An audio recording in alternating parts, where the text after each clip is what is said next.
नमस्कार दोस्तों, स्वागत है आपका आज की इस नई यूट्यूब वीडियो में।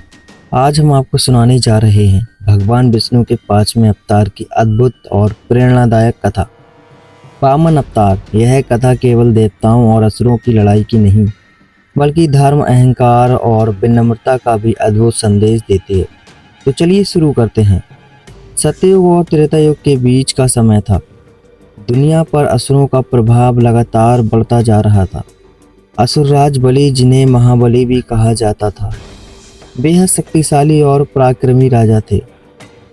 बलि ने अपने दादा प्रहलाद की भक्ति और वीरता को विरासत में पाया था, लेकिन शक्ति के नशे में उन्होंने स्वर्ग तक पर अपना आधिपत्य स्थापित करने का निर्णय ले लिया। धीरे धीरे देवताओं का राज छिन गया और असुरों का साम्राज्य चारों ओर फैल गया। स्वर्ग से चिंतित देवता अत्यंत दुखी होकर भगवान विष्णु की शरण में पहुंचे।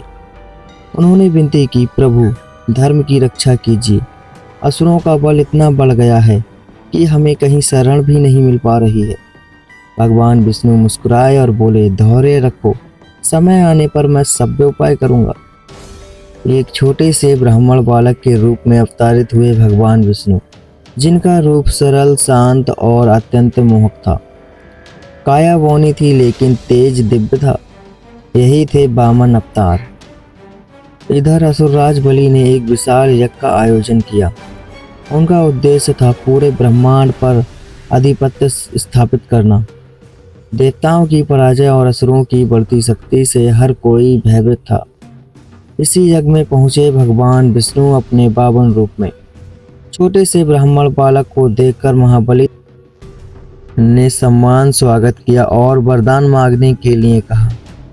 वामन ने मुस्कुराते हुए कहा, मुझे भूमि के केवल 3 पग चाहिए।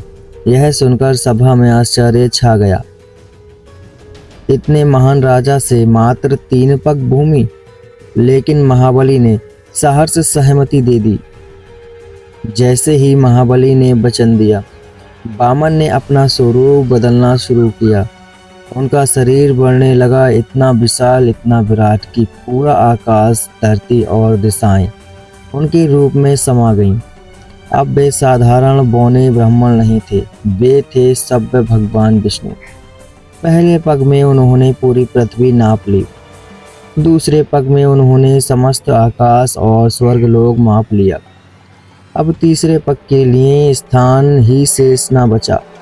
भगवान ने महाबली की ओर देखा और पूछा, अब बताओ तीसरा पग कहाँ रखूं? महाबली ने समझ लिया कि यह कोई साधारण ब्राह्मण नहीं, सभ्य विष्णु है। वह मुस्कुराए और बोले, प्रभु, तीसरा पग आप मेरे सिर पर रख दीजिए। और भगवान वामन ने अपना पाप महाबली के सिर पर रखकर उन्हें पाताल लोक भेज दिया।